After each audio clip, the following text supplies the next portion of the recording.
اس نے ٹلنے میں ہی عافیہ جانی اور جلدی سے کھسک آئی۔ ربیہ مشین بند کر رہی تھی، اس کی طرف دیکھ کر میں نے خیزی سے مسکرائی۔ کیسا رہا؟ کچھ خاص نہیں، اس نے دل میں نفی کرتے ہوئے منہ بنایا۔ بس رنگ ہی گورا ہے اور تھوڑا بدتمیز بھی ہے، خواہ مخواہ فری ہو رہا تھا۔ اچھا؟ ربیہ کو نہ جانے کی اس کی آخری بات پہ یقین نہیں آیا تھا۔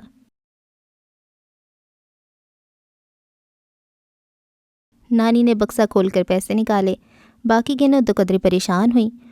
ان 2 جانوں کا خرچہ تو کچھ خاص نہیں تھا، ایک وقت بھی نہ ہنڈیاں پکتی تو بھی گزارا ہو ہی جاتا تھا، مگر اب خضر کا اضافہ ہو گیا تھا۔ نانی کو فکر لاحق ہوئی، بیٹی کے گھر پیسے کی ریل پیل تھی، ایک وقت کا پکا دوسرے وقت نہ کھایا جاتا، پھل دودھ گوشت ہمہ وقت گھر میں موجود ہوتا، اور اب بچہ کیسے گزارا کرے گا؟ وہ پریشان سی ہو گئیں۔ خیر اللہ مالک ہے، انہوں نے بکسے کو تالا لگایا۔ خضر چائے پی کر ذرا آرام کر کے نانا کے ساتھ محلے میں نکل گیا۔ رفیق میاں ہیں گھر پہ؟ نانی نے درمیان والی کھڑکی کھولی۔ جی اماں حکم۔ راضیہ کے ابو ابھی بھی گھر آئے تھے، اپنے مخصوص لہجے میں بولے۔ رفیق میاں ذرا آدھا کلو گوشت تو لا دو۔ اماں نواسا آیا گھر پہ، خوب رونق لگے گی 4 دن۔ انہوں نے نانی کے ہاتھ سے پیسے پکڑے۔ 4 دن کیوں بیٹا، اللہ نے چاہا تو میرا خضر اب یہیں رہے گا۔ نانی مان سے بولی۔ اچھا تو مصوف کا نام خضر ہے، پہلے یہ کیا نام ہوا؟ کتاب پہ جھکیا راضیہ کے کان کھڑے ہو گئے۔ تھوڑی دیر میں انہوں نے گوشت لا دیا، نانی گوشت کی تھیلی تخت پہ رکھی، خود اندر پیاز لینے چلی گئیں۔ دیوار پہ بلی نے اپنی کانچ جیسی آنکھیں کھولیں، گوشت کی تھیلی کو للچائی ہوئی نظروں سے دیکھا، ناک سے کوڑ کر تازہ گوشت کی خوشبو سونگھی اور مال غنیمت سمجھ کر دبے پاؤں اتری، جپٹ کر تھیلی میں منہ دابی اور دیوار پہ چھلانگ لگا دی۔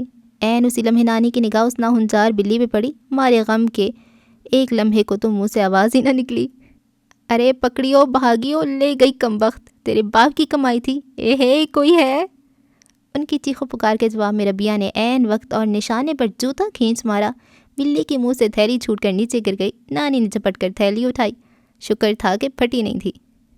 توبہ ہے، ذرا کی ذرا نظر چوکی، کم وقت پورے کا پورا گوشت لے بھاگی۔ نانی آج تو بلی کی عیش ہو جانے تھے۔ دوسری طرف سے ربیہ نے ہنستے ہوئے کہا، پورا آدھا کلو گوشت، کھانے کا وقت سر پہ ہے، کیا دیتی میں خضر کو؟ صباحت کے ابا کو تو فکر ہی نہیں، منہ اٹھا کر باہر نکل گئے، بندہ کوئی سودا سلف ہی لا دیتا ہے۔ سارا غصہ اب نانا کی طرف منتقل ہو گیا تھا۔ گوشت چڑھا کر وہ سوچنے لگی، میٹھے میں کیا بنائیں؟ سوجی موجود تھی مگر دیسی گھی ختم ہو گیا تھا۔ بھلا دیسی گھی کے بغیر حلوے کا کیا مزہ؟ بیچاری نانی کا بس نہیں چل رہا تھا کہ وہ خضر کے لیے کیا کچھ کر ڈالیں۔ مہینے کے آخری دن تھے، پینشن کے پیسے ختم، گھر میں تنگی کا وقت تھا۔ سوچا جمیلہ کے گھر سے لے آتی ہوں، پیسے آئیں گے تو دے دوں گی۔ اب پہلے ہی وقت میں میٹھے کے بغیر کھانا دوں تو کتنا برا ہوگا۔ جمیلہ کا گھر عین سامنے ہی تھا، جانے سے پہلے نانی کچن کا دروازہ بند کرنا نہ بھولی تھیں، اس ناہنجار بلی کے خوف سے جو کئی بار دیوار کا چکر لگا چکی تھی۔ جمیلہ کی بہو زلیخا صحن کے ایک طرف بنے کھرے میں اپنے بچے کو نہلا رہی تھی۔ بیٹی یہ کون سا وقت ہے نہانے کا؟ موسم بدل رہا ہے، ٹھنڈ لگ جائے گی بچے کو۔ نانی نے ٹوکا۔ کیا کروں نانی، میری تو جان عذاب ہے، ذرا کی ذرا بٹھا کر اندر گئی تھی دال نکالنے، سیدھا جا پڑا گوبر میں۔ وہ جلی بیٹھی تھی، بچے کی گردن بغل میں دابے اس کی ٹانگیں رگڑ رگڑ کر صابن سے دھو رہی تھی۔ بچہ روتے ہوئے ٹانگیں چلانے لگتا تو صابن سے بھرے ہاتھ کا دمکا اس کی پیٹھ پہ جما دیتی۔ بچہ مزید چلا چلا کے رونے لگتا۔ جمیلہ کہاں ہے؟ نانی نے پوچھا۔ اماں کبھی گھر پہ نہیں ملے گی، دورے پہ نکلی ہے اس وقت، تب آئے گی جب ساری ہنڈیاں روٹی پک کر تیار ہو جائے گی۔ اس نے دوپٹے کے ساتھ بچے کی ٹانگیں خشک کرنی شروع کر دیں۔ نانی اب ذرا خود ہی انصاف کرو، سارا دن کام کروں، اس پر اتنا نہیں ہوتا کہ کسی بچے کو ہی دیکھ لے، اور کچھ نہیں تو اس چھوٹے کو ہی اٹھا لے۔ اب چاہے یہ میرے ساتھ چولہے میں سر دے تو چاہے گوبر میں جا گھسے، کوئی پرواہ نہیں، مفت کی نوکری کر رہی ہوں میں تو، اوپر سے باتیں سنو ان ماں بیٹیوں کی۔ ساس کے خلاف بڑے عرصے بعد بھڑاس نکالنے لگی تھی، زبان کے ساتھ ساتھ ہاتھ بھی چل رہے تھے۔ بچے کو نکر پہنا کر کمرے میں دھکیلا۔ کوئی کام تھا اماں سے؟ آخر یاد آ ہی گیا۔ ہاں تھوڑا گھی لینا تھا دیسی، حلوے کے لیے۔ نانی پہلے بھی یہیں سے گھی لیا کرتی تھی، پورے محلے میں 2 ہی تو گھر تھے جہاں بھینسیں تھیں، سو آدھے محلے کو گھی اور دودھ یہیں سے سپلائی ہوتا تھا۔ دیسی گھی والا حلوہ کس کے لیے بنانا ہے نانی؟ اس نے حیرت سے پوچھا۔ خیر سے میرا نواسا آیا ہے، اس کے لیے بنا رہی ہوں، نانی نے خوش ہو کر بتایا۔ اچھا خیر سے تو آیا ہے نا، آپ کے نواسوں نے تو کافی عرصے سے آنا ہی چھوڑ رکھا تھا۔ زلیخا کی بات پر نانی ایک لمحے کو خاموش سی ہو گئیں۔ ہاں خیر سے آیا ہے، نوکری لگی ہے یہاں۔ چلو اب آپ کے گھر بھی تھوڑی رونق ہو جائے گی، میں تو کہتی ہوں نانی یہیں رکھ لو، لڑکی دیکھ کر بیاہ دینا۔ زلیخا نے مشورہ دیا۔ کون دیتا ہے یوں اپنا پلا پلایا بیٹا، خدا اس کی اماں کے ارمان پورے کرنے کا موقع دے۔ میں نے تو تب بھی مانگا تھا جب ننھا سا تھا، پر اس کا باپ ہی نہیں مانا۔ نانی نے افسردگی سے کہا۔ چلو جتنے دن بھی رہتا ہے، پر نانی وہ آپ کو تو پتہ ہے نا کہ اماں سارا گھی اور دودھ الماری میں رکھ کر تالا لگا دیتی ہیں۔ بس یہی شک رہتا ہے کہ میں شاید سارا گھی اپنے میکے بھجوا دیتی ہوں اور دودھ خود چٹ کر جاتی ہوں۔ اب آپ کے تو سامنے کی بات ہے، جب یہ بڑے والا پیدا ہوا تو مجال ہے دودھ کا ایک گھونٹ بھی وہ دیتی ہوں مجھے۔ آخر وہ اس پہ معمول شروع ہو گئی تھی۔ اچھا بیٹی پھر میں چلتی ہوں، گوشت چڑھا کر آئی تھی، نانی حد درجہ مایوسی سے بولی۔ کچھ اور بنا لیتی ہوں۔ نانی ذرا رکو تو۔ زلیخا نے ایک لمحے کو سوچا، پھر موڑ کر اپنے بڑے والے لڑکے کو پکارا۔ بلو ذرا جانا، دادی کو بلا لاؤ، کہو نانی اماں بلا رہی ہیں۔ بلو پہلے ہی مارے باندھے تختی لکھے بیٹھا تھا، جیسے رسہ توڑا کر بھاگا۔ یہ پورا چہیتا ہے اپنی دادی کا، ایک ایک بات بتاتا ہے ان کو۔ نانی ذرا دھیان رکھنا، اگر اس کی دادی آئے تو مجھے آواز دے دینا۔ زلیخا نے کمرے میں جا کر ایک چابی برآمد کی، باورچی خانے کی الماری کے تالے میں گھمائی تو وہ کھٹ سے کھل گیا۔ ڈبے سے دیسی گھی کی پیالی بھری، تالا لگا کر گھی نانی کو دے دیا۔ جمیلہ چابی گھر میں رکھ جاتی ہے؟ نانی نے پوچھا۔ ارے کہاں نانی، اپنے پلو سے باندھ کے رکھتی ہے، یہ تو دوسری چابی ہے، اس کا اماں کو نہیں پتہ۔ میں اسی طرح اپنی ضرورت کی چیزیں نکال لیتی ہوں، ورنہ اس کا تو بس چلے مجھے بھوکوں مار کے دوسری لے آئے۔ پر بیٹی اگر جمیلہ نے پوچھا تو کیا کہو گی، اتنا گھی کہاں گیا؟ مجھے کیا پتہ، اپنے ہاتھوں سے تو تالا لگا کر گئی ہے، چابی بھی اسی کے پاس ہے۔ زلیخا کھلکھلائی۔ بری بات بیٹی، نانی کا کچھ دل نہیں مان رہا تھا چوری کا گھی لے جانے کو۔ نانی چھوڑے بھی، میں نمٹ لوں گی، اتنے عرصے بعد آپ کا نواسا آیا ہے، اب اسے ڈالڈا گھی کا حلوہ کھلائیں گی۔ نواسے سے نانی کو یاد آیا کہ وہ کب سے گوشت چڑھا کر آئی ہیں۔ اچھا بیٹی پینشن کے پیسے آ جائیں تو میں دے جاؤں گی، پاؤ بھر تو ہوگا۔ چھوڑے نانی، آپ تو میری ماں کی جگہ ہیں، اب اتنے سے گھی کے کیا پیسے لینے؟ زلیخا نے خلوص سے کہا۔ نانی نے اصرار نہیں کیا، یہی سوچا کہ اس احسان کا بدلہ کسی اور طرح اتار دیں گی۔ گھر آئیں تو ربیہ گوشت بھون رہی تھی۔ 1 منٹ بھی دیر سے آتی تو ہنڈیا لگ جانی تھی، آپ کہاں چلی گئی تھی نانی؟ زلیخا کے پاس گھی لینے گئی تھی، انہوں نے گھی کا قصہ سنایا تو ربیہ ہنسنے لگی۔ زلیخا باجی بھی بڑے کمال کی ہیں، اگر ان کی ساس سیر ہے تو وہ سوا سیر۔ ربیہ نانی کی ہمراز تھی، نانی اپنی ساری باتیں اس سے کر لیتی تھی اور خود ربیہ بھی نانی سے اپنی ساری باتیں شیئر کر لیتی تھی۔ نانی جان شوربہ بنانے؟ نہیں بس مسالہ ہی رہنے دو۔ ربیہ نے ہرا دھنیا کاٹ کر گوشت پہ ڈالا اور ہنڈیا نیچے اتار دیا اور خود جلدی جلدی سلاد کے لیے سامان کاٹنے لگی۔ یہ کہاں سے آئیں؟ نانی نے سلاد کی چیزیں دیکھیں۔ میں لائی ہوں نانی، خضر بھائی شہر سے آئے ہیں اور وہ بھی بڑے شہر سے، ایسی چیزیں کھانے کے ساتھ ضرور کھاتے ہیں۔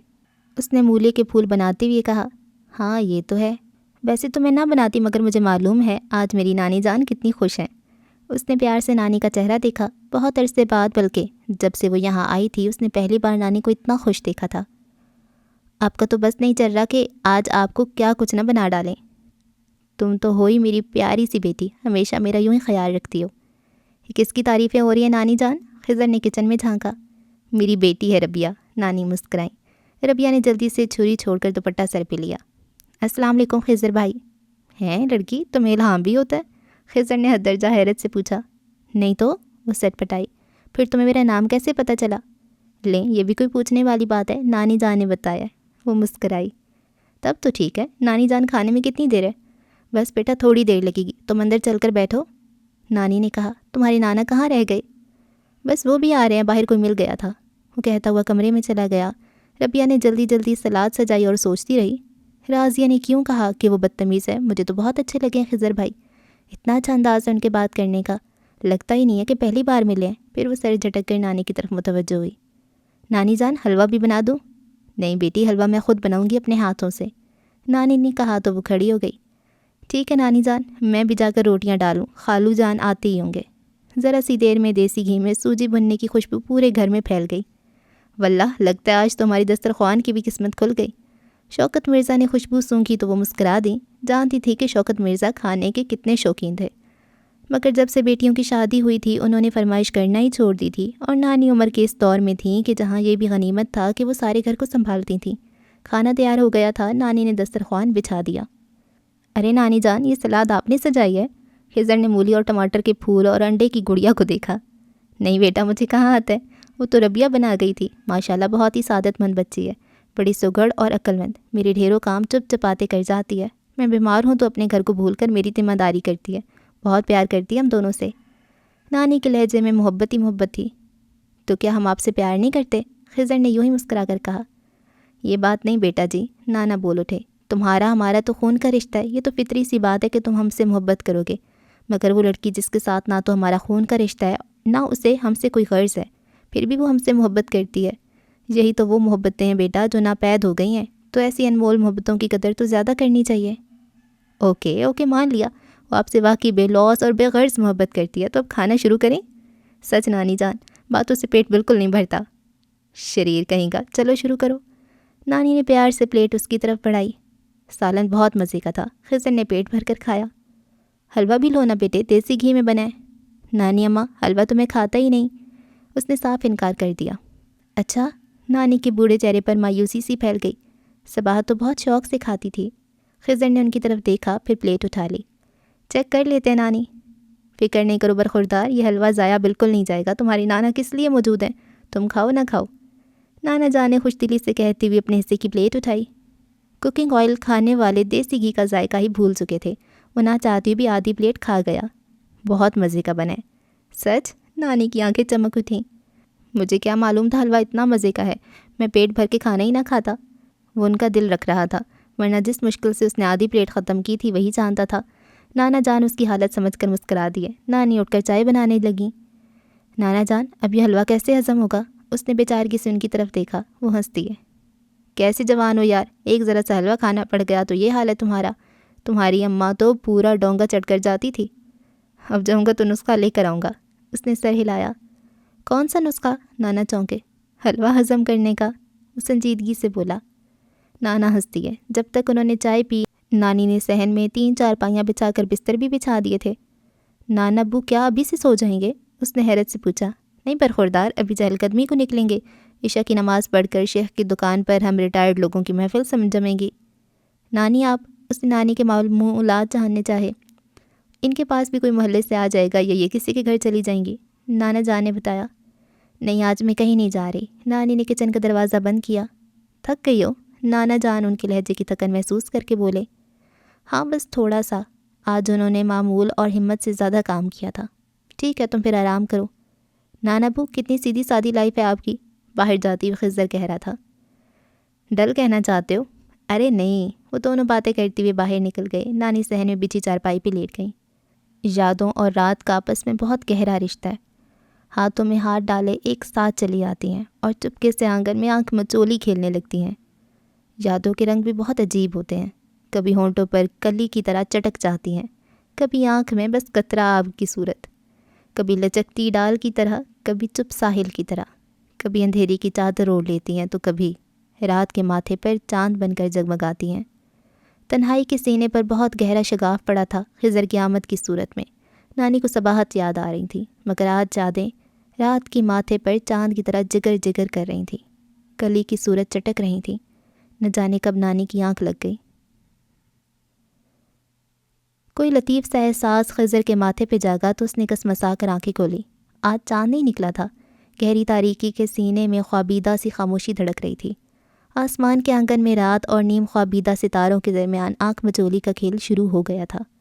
نانا جان ایک ٹک اسے دیکھے جا رہے تھے۔ کیا ہوا نانا جان؟ کچھ نہیں، آپ سوئی نہیں ابھی تک؟ جواب انہوں نے پیار سے اس کے ماتھے پہ بکھرے بال سمیٹے اور پیشانی پہ بوسہ دیا، پھر وہی لطیف سا احساس روح میں اتر جانے والا تھا۔ تمہیں دیکھ رہا تھا، بالکل صباحت جیسے ہو، وہی ناک، وہی آنکھیں، بالکل ویسی ہی پلکیں۔ ان کی آواز بس ایک مدھم سی سرگوشی میں ڈھل گئی تھی۔ آپ امی کو بہت یاد کرتے ہیں نانا جان؟ وہ تو ہمیشہ میرے پاس ہی ہوتی ہے، میرے سینے پہ سر رکھ کے ضد کرتی ہے، میرا سر دباتی ہے، میرے ساتھ کھیلتی ہے۔ اس کی ہنسی، اس کی آواز، اس کی باتیں، اس کی آنکھوں کی چمک، سب کچھ تو میرے پاس ہے۔ ان کی آنکھوں سے 2 ستارے ٹوٹ کر بکھرے تو خضر نے بھی اختیار اٹھنا چاہا۔ نانا جان نے اس کے سینے پہ ہاتھ رکھ کے روکا۔ معلوم نہیں کیوں جنہیں ہم سب سے زیادہ خوشیاں دینا چاہتے ہیں، دکھ انہی کا مقدر کیوں بنتے ہیں؟ خضر ساکت رہ گیا۔ اس نے گردن موڑ کے دیکھا، وہ اپنے بستر پہ لیٹ رہے تھے، بہت مزمل اور اداس سے۔ تو کیا یہ بے خبر نہیں؟ افق کے کناروں سے روشنی سبک روی سے بہہ نکلی تو آنگن کی دیواروں سے لپٹی تاریکی نے ہڑبڑا کر آنچل سمیٹا اور اجالے میں مدغم ہونے لگی۔ اوس میں بھیگی ہوا کی نرم سانسوں نے پتوں کو چھوا تو اس پہ محو خواب ننھی چڑیوں نے آنکھیں کھول دیں۔ خضر نے سردی محسوس کرتے ہوئے چادر کھینچنا چاہی تو ذرا کی ذرا آنکھیں کھولیں اور کسمسا کر کروٹ بدلی۔ آنگن چڑیوں کی چہچہاہٹ سے آباد ہو رہا تھا۔ دور کہیں مسجد سے نعتیں پڑھنے کی آواز آ رہی تھی۔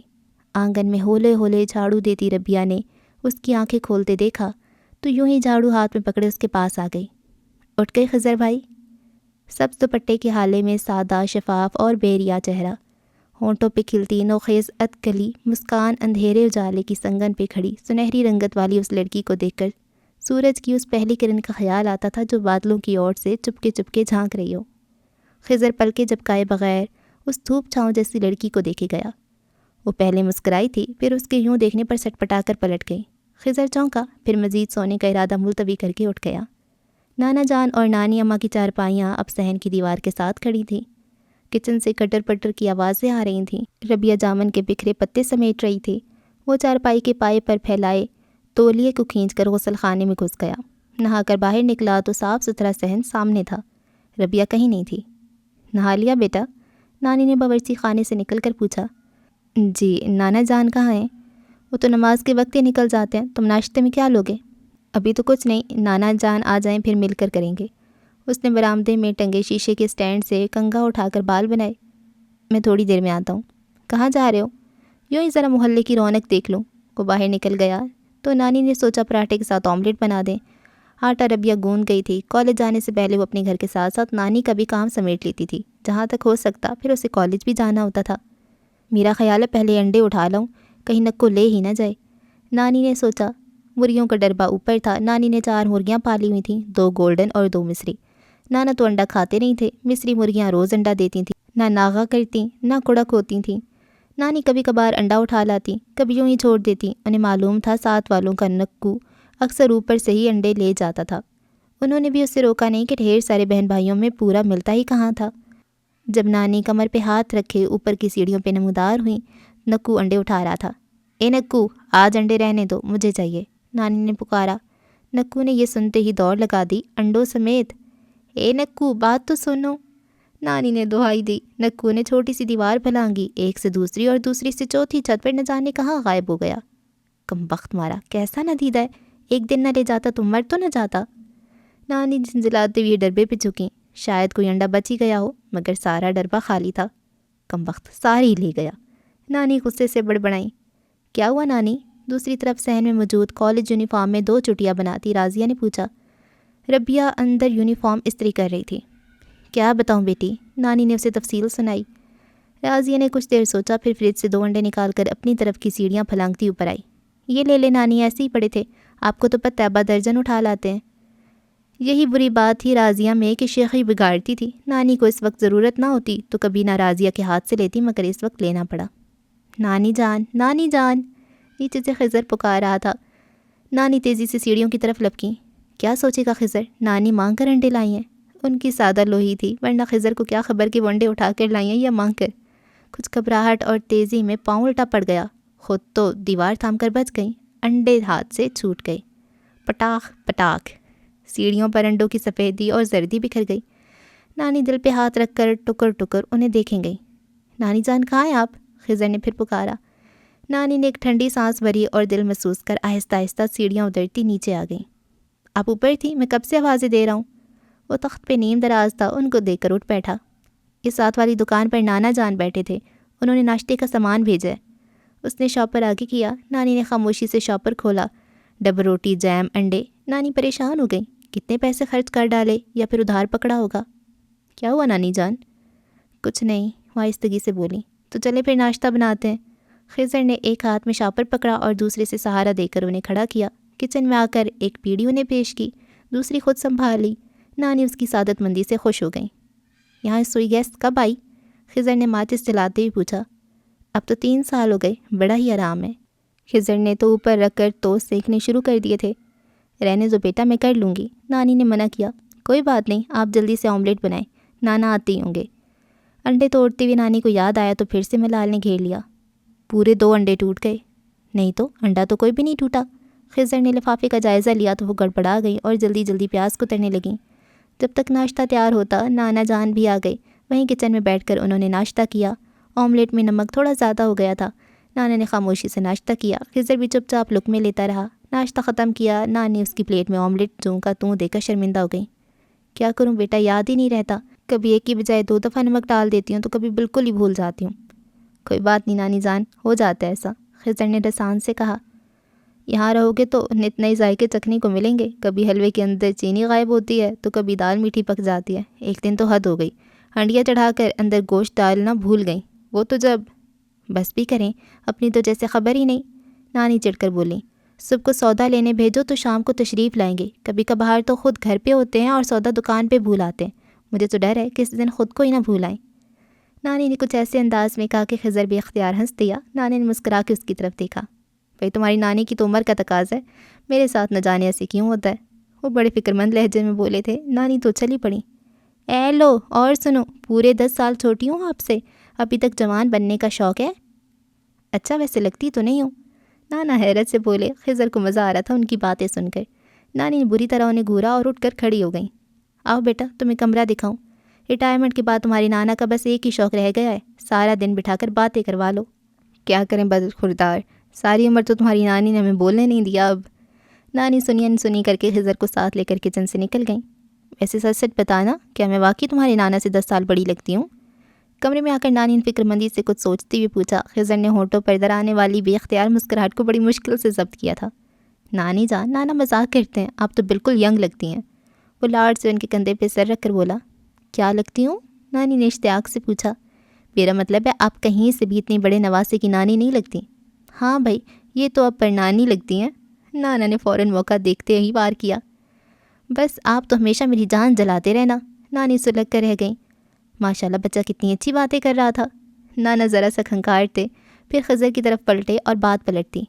کمرہ دیکھ لو، کسی چیز کی کمی ہے تو بتا دو، میں کل ہی منگوا دوں گا۔ ہاں خزانے دفن ہے نا، نانی بڑبڑائیں۔ بس ٹھیک ہے نانا جان۔ خضر نے کمرے کا سرسری جائزہ لیا۔ چھوٹا سا صاف ستھرا ہوادار کمرہ تھا۔ کمرے میں ایک پلنگ تھا جس پہ سفید جھالروں والی چادر بچھی تھی، دوسری طرف میز کرسی پڑی تھی، میز پر بھی سفید کڑھائی والا کور تھا، اوپر ایک ٹائم پیس پڑا تھا لیکن سیل نہیں تھے، اس کے اندر تبھی بند تھا۔ نانا جان نے جیب ٹٹول کر سیل نکالا اور اس کے اندر ڈالا۔ کمرے میں ہلکی ہلکی ٹک ٹک کی آوازیں آنے لگیں۔ پچھلی طرف ایک کھڑکی تھی۔ خضر نے سوچا اسے جن چیزوں کی ضرورت ہوگی وہ خود ہی لے آئے گا۔ عجیب خالی خالی سا کمرہ تھا۔ اسے لاہور میں اپنا کمرہ یاد آیا۔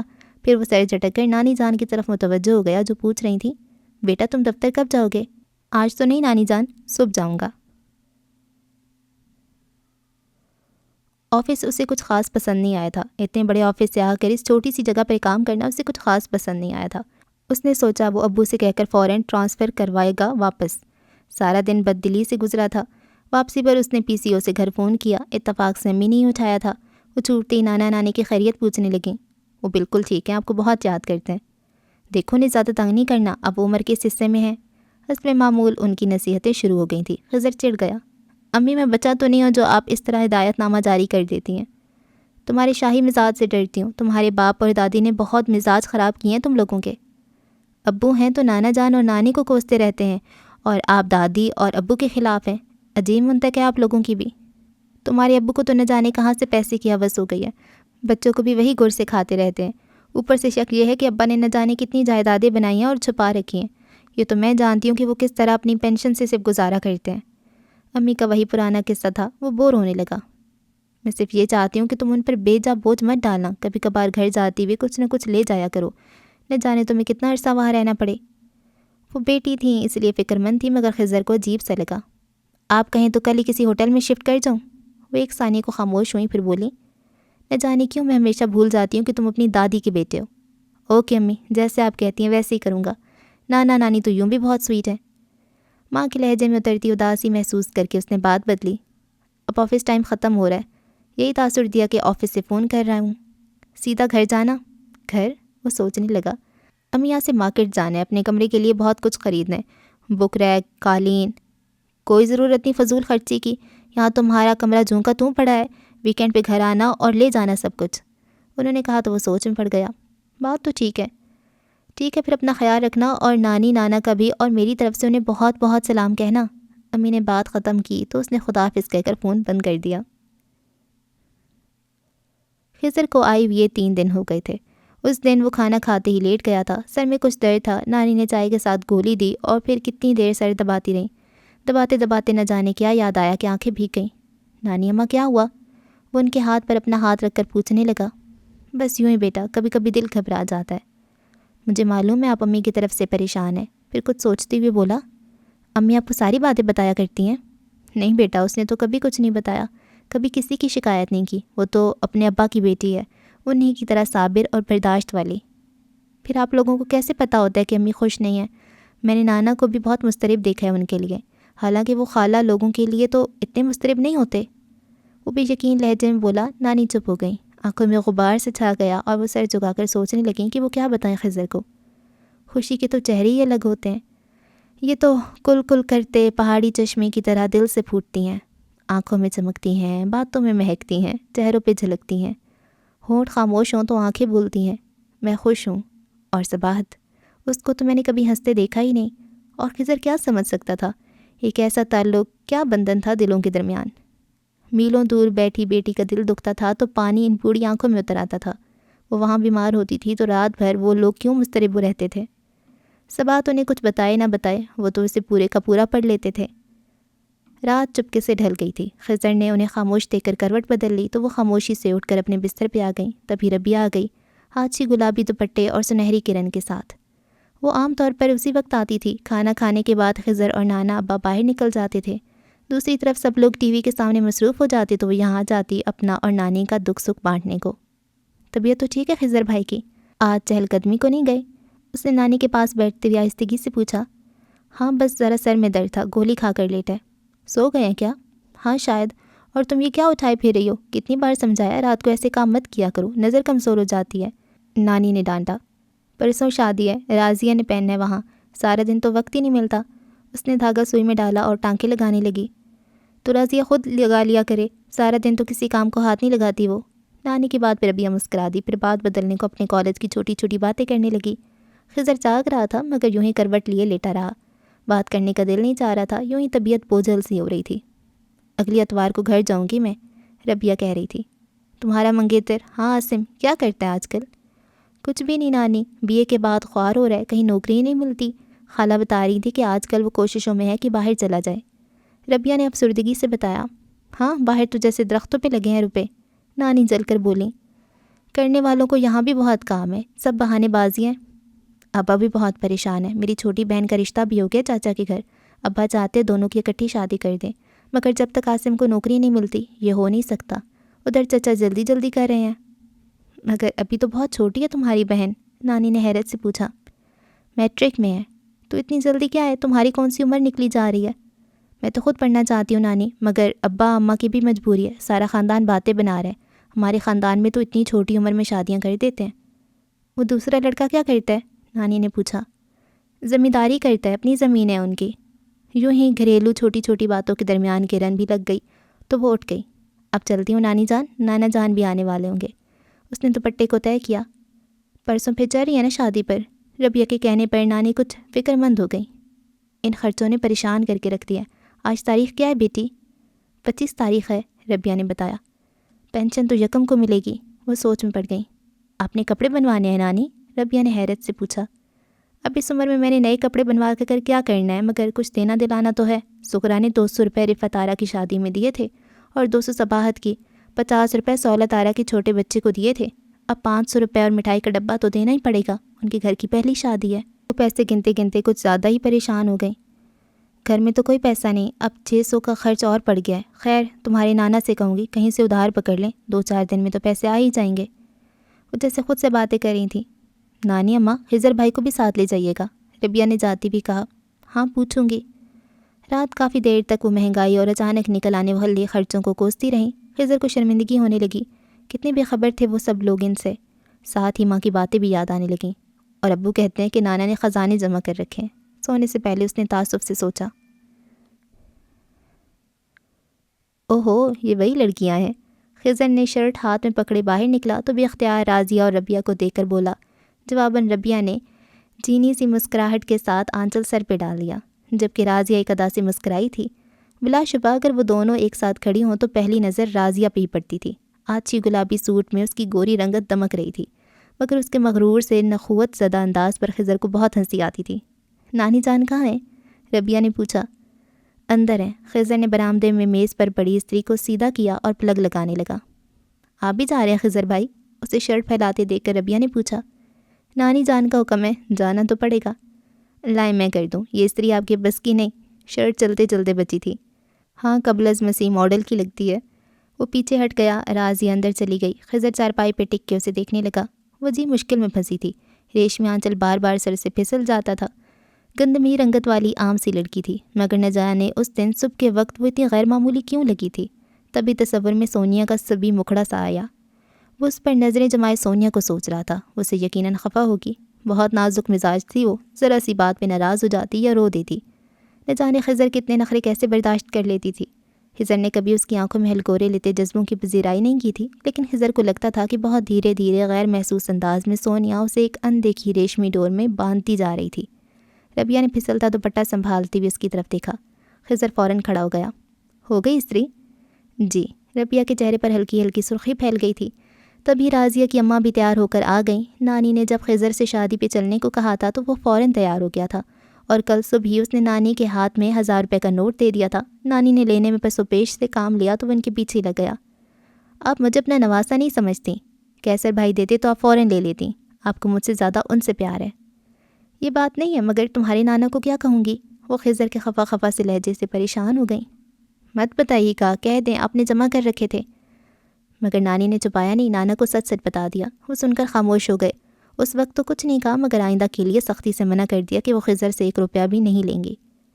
نانی بھی تیار ہو کر آ گئی۔ نانا پہلے ہی جا چکے تھے۔ دوپٹہ ڈھنگ سے اوڑھو۔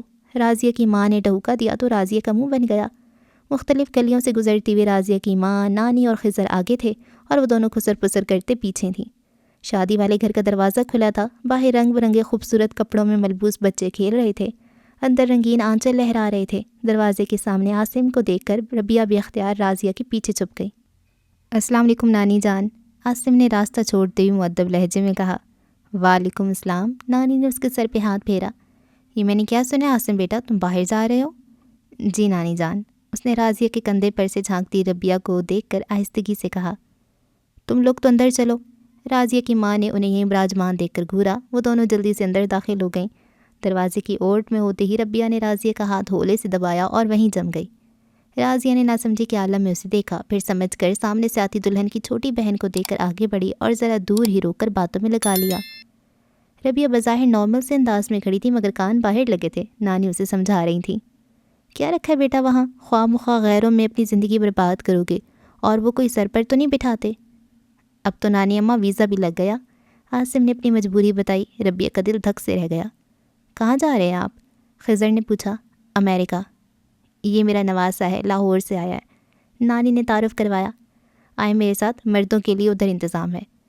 ربیہ بجھے بجھے دل کے ساتھ اندر آئی تھی، اور سارا وقت اس کا دھیان وہیں رہا تھا۔ کب بارات آئی، کب نکاح ہوا، وہ بس بجھے دل کے ساتھ شریک ہوئی تھی۔ شادی میں شرکت کی ساری خوشی نہ جانے کہاں جا چکی تھی۔ رسموں کے لیے دلہے کو اندر لایا گیا تو اس کی نگاہیں ڈھونڈتی ہی رہیں، مگر عاصم نہیں آیا تھا۔ یہ کیسے ہو سکتا ہے، تم یہاں اور عاصم بھائی اندر نہ آئیں؟ راضیہ نے حیرت سے کہا تو وہ خاموشی سے گردن جھکا کر دوپٹے پر لگی کرن ادھیڑنے لگی۔ خضر بھی اندر آیا تھا، بلیک جینز اور براؤن شرٹ میں، وہ سب میں نمایاں تھا۔ نانی بار بار اس کی بلائیں لے رہی تھیں۔ راضیہ نے بھی چپکے چپکے اسے دیکھا۔ یہ ہے کون؟ شازیہ اس کے کان میں گھس آئی تھی۔ مجھے کیا معلوم، نہ جانے کیوں بے نیازی سے بولی۔ اچھا، شازیہ نے بے یقینی سے اسے دیکھا۔ تم اس طرح دیکھ رہی تھی، میں سمجھی تم جانتی ہو، وہ بھی ایک کائیاں تھی۔ لو، خواہ مخواہی، راضیہ خجل سی ہو کر بولی، جبکہ ربیہ اپنے خیالوں میں گم تھی۔ تمہیں خیال بھی نہ آیا کہ فون پر دادی کی خیریت ہی پوچھ لو؟ جب بھی فون کیا ماں سے ہی بات کی، ادھر کلیجہ کٹتا تھا، سوچ سوچ کر کیسے رہے گا میرا بچہ ایسے چھوٹے سے شہر کے چھوٹے سے گھر میں، اور وہی ہوا۔ انہوں نے ایک بار پھر دونوں ہاتھوں میں خضر کا چہرہ تھاما اور غور سے دیکھنے لگیں۔ کیسا دبلا ہو گیا میرا بچہ، اور رنگ بھی جھلس کر رہ گیا۔ سچ کہو، نانی کچھ کھانے کو نہ دیتی تھی؟ ساتھ ہی سر داہ بھر کر بولی۔ ہاں بھائی، وہ بیچاری بھی کیا کرتی، کچھ ہاتھ میں ہوتا تو ہی دیتی، ساری زندگی۔ خضر، کھانے لگا دیے میں نے۔ صباحت نے ضبط کی انتہا پر پہنچ کے اسے پکارا۔ دادی آئیے نا آپ بھی۔ خضر نے محبت سے ان کا ہاتھ تھاما۔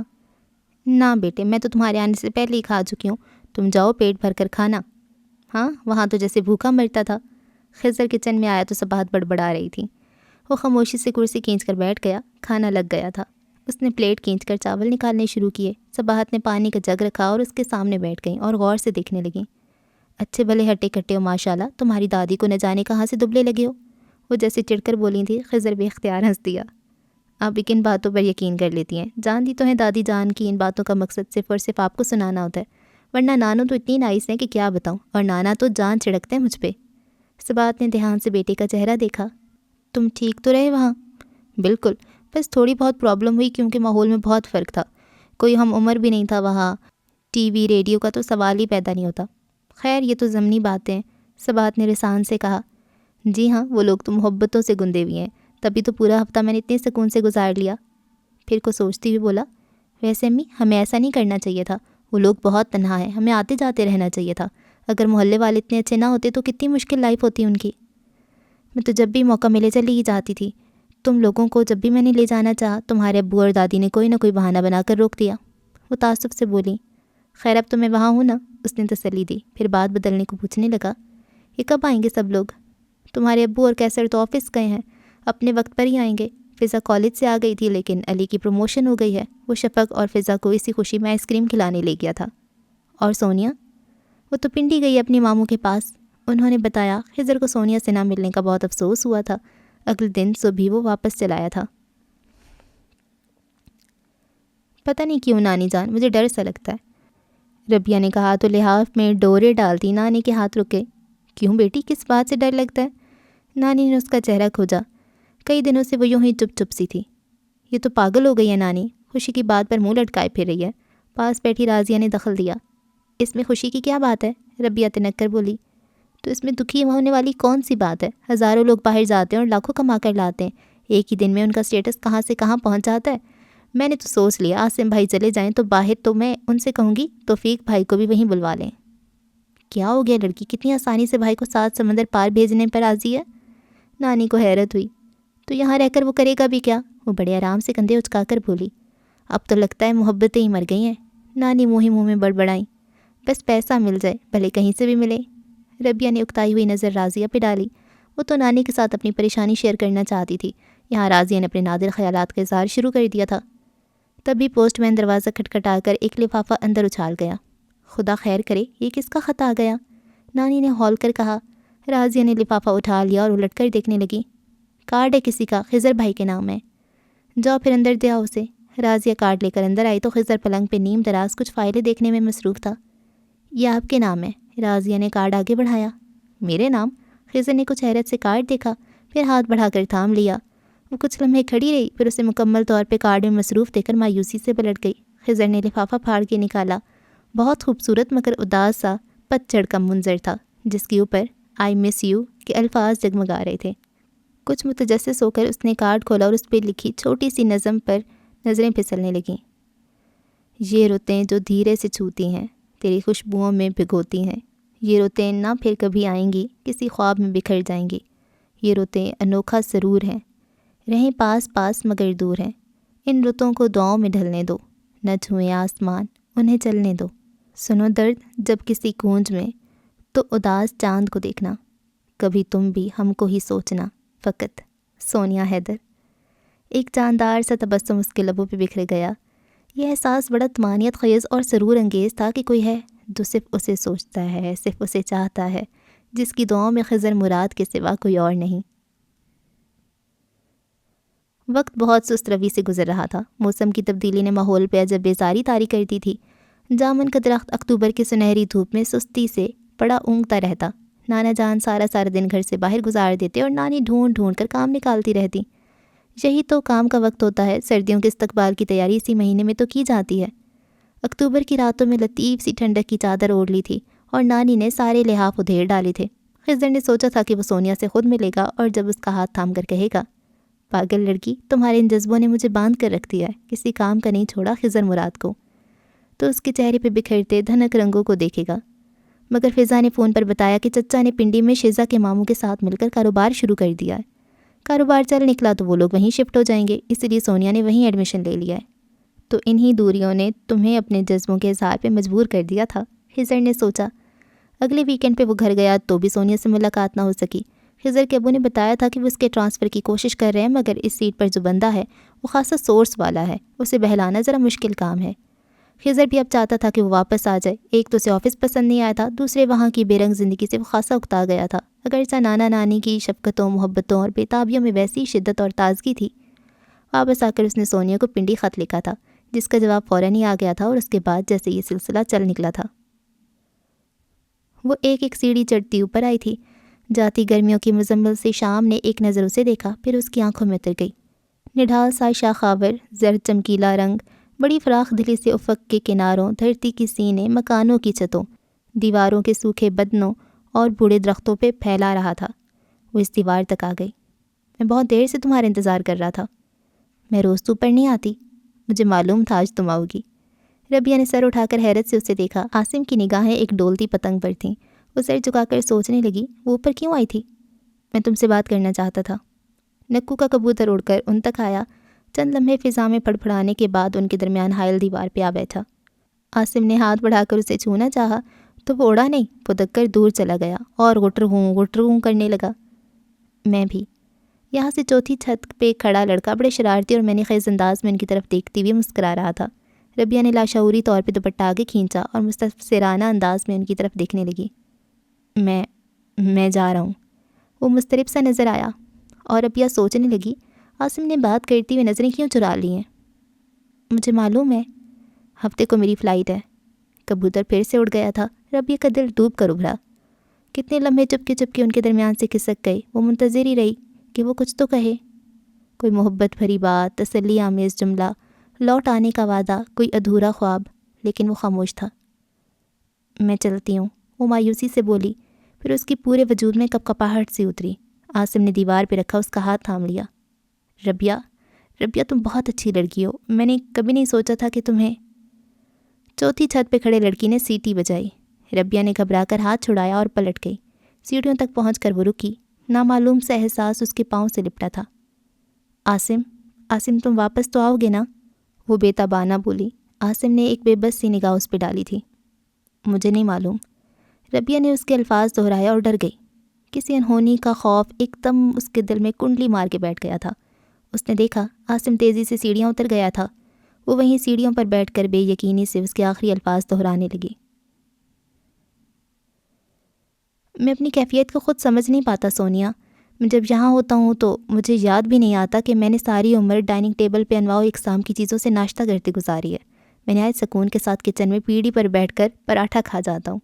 نانی کے ساتھ ان کے ماضی کی کہانیوں میں اترتی ہوئی کبھی خیال نہیں آیا کہ میں اپنا فارغ وقت ہمیشہ سونی کی hi fi remote control stereo پر انڈین انگلش نمبر سنتے ہوئے گزارتا تھا۔ نہ ویڈیو، نہ ڈش، حد ہے کہ ٹی وی تک نہیں۔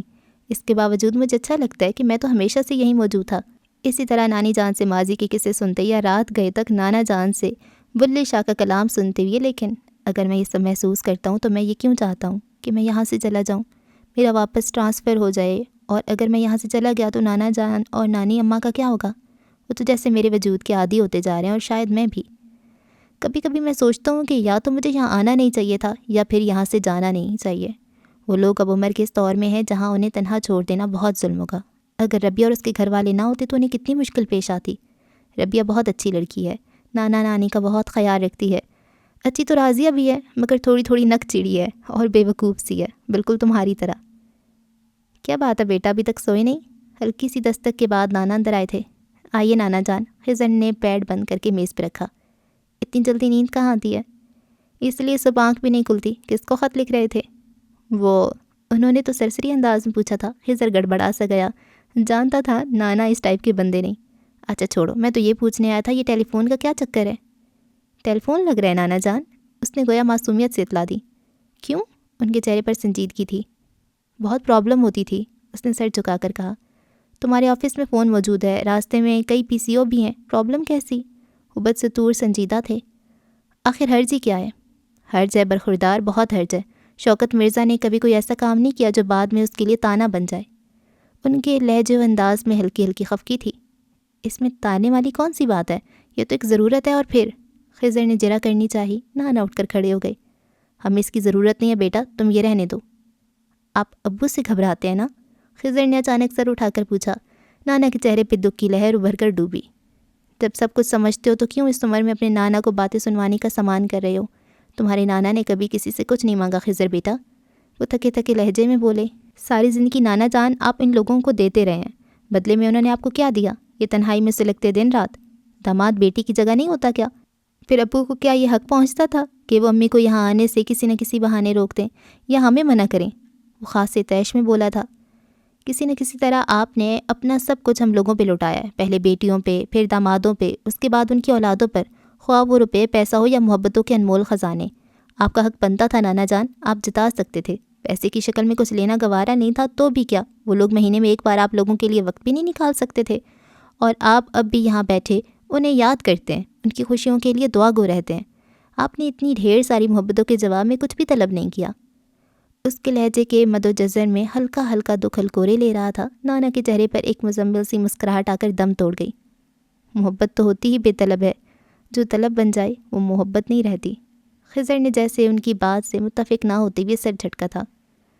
دامادوں میں سے کوئی آ جائے تو نانی جان ان کی مہمان نوازی میں کوئی کسر اٹھا نہیں رکھتی، ان کی اولاد میں سے کوئی آ جائے تو خواہ قرض کیوں نہ اٹھانا پڑے وہ۔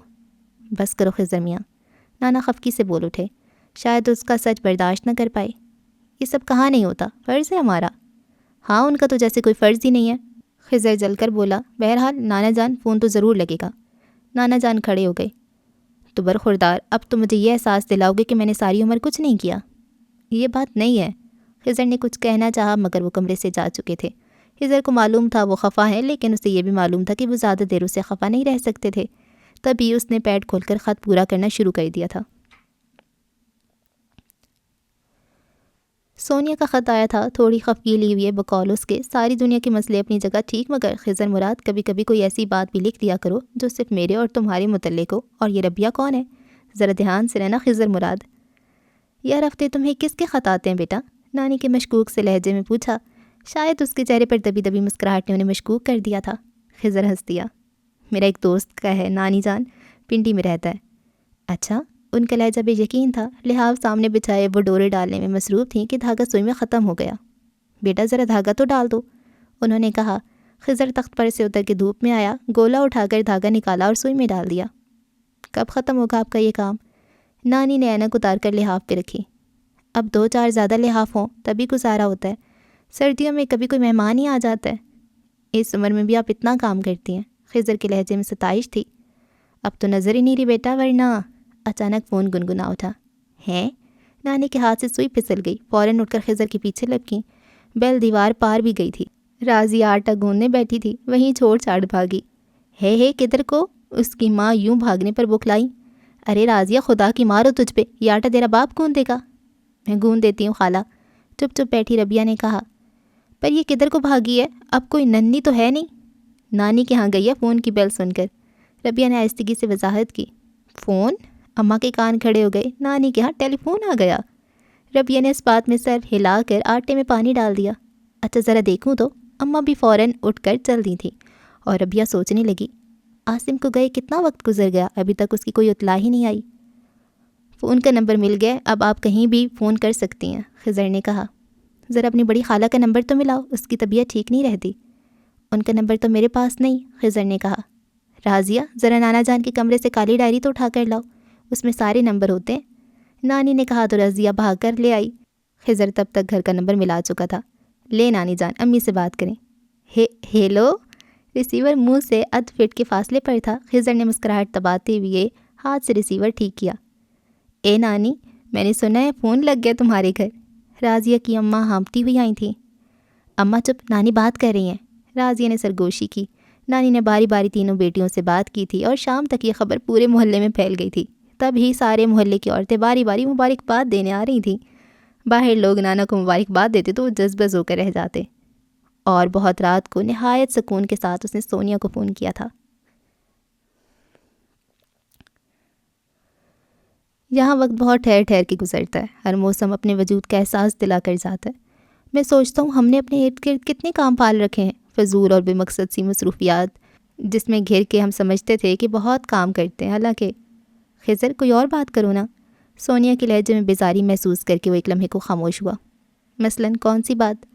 یہ موسم بہت خوبصورت ہو رہا ہے خضر، وہ موسم کی ساری خوبصورتی اپنے لہجے میں سمو کر بولی، اور جانتے ہو اس وقت میرا دل کیا چاہ رہا ہے؟ کیا؟ کہ تم اچانک میرے سامنے آ جاؤ۔ اس نے جھجکتے ہوئے سرگوشی کی۔ اچھا؟ خضر کو نہ جانے کیوں حیرت ہوئی اس کے جملے پر۔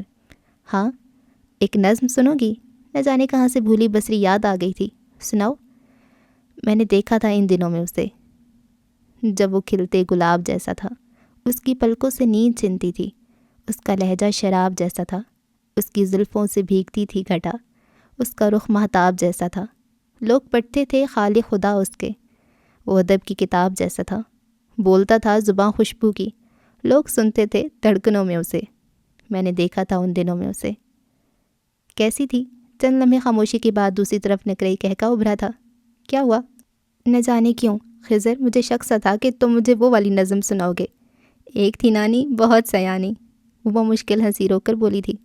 تم شاید میرا مذاق اڑا رہی ہو سونیا، خضر نے ناگواری سے پوچھا۔ ارے نہیں، میں تو یوں ہی کہہ رہی تھی۔ اچھا یہ بتاؤ ٹرانسفر کب کروا رہے ہو یہاں سے؟ اب تو نہ ہی ہو تو اچھا ہے، سیٹ ہو گیا ہوں میں یہاں پہ، خضر نے جواب دیا۔ یوں کہو نا کہ ڈل ہو گئے ہو، تم یہی سمجھ لو۔ ایک تو خفا بہت جلدی ہو جاتے ہو، وہ اس کے لہجے میں خفگی محسوس کر کے بولی۔ اچھا یہ بتاؤ اس ویکینڈ پہ گھر آؤ گے؟ ہاں کیوں؟ کوشش کروں گی کہ میں بھی آ جاؤں، اور میں اس بارے میں سے بات کر کے ہی آؤں گا۔ پہلے کیسر بھائی کی بات تو ہونے دو، وہ متبسم لہجے میں بولی۔ ان کی بھی ہوتی رہے گی۔ پتہ نہیں خدا تجھ میں عقل ڈالنا بھول گیا یا پھر تو میرے کسی گناہ کی سزا ہے۔ آج پھر راضیہ کی شامت آئی تھی۔ اب کیا ہو گیا اماں، ہر وقت میرے پیچھے پڑی رہتی ہو؟ راضیہ زیچ ہو کر بولی۔ اماں کا دماغ خراب ہے جو یوں ہی تیرے پیچھے لگی رہتی ہے۔ یہ تو بتا تو کیوں ریاض کے دامن سے لپٹ گئی تھی؟ ماموں آج یہیں رہ جاؤ۔ اماں غضبناک لہجے میں اس کی نقل اتارتے ہوئے بولیں۔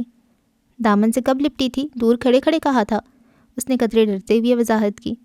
پر کیوں کہا تھا؟ اماں چیخیں۔ لو اب یہ کوئی بات ہے غصہ کرنے والی؟ وہ ربیہ کی طرف پلٹی۔ اس دن آفاق ماموں آئے تو ان کے جانے کے بعد اماں نے بھی میری جان کھا لی کہ میں نے ایک بار انہیں رکنے کو نہیں کہا، مجھ میں اخلاق کی کمی ہے وغیرہ وغیرہ۔ آج ریاض ماموں کو کہہ دیا کہ ماموں رات رک جائیں، تب بھی میرے پیچھے پڑی ہوئی ہیں۔ وہ حد درجہ بیچارگی سے بولی تھی۔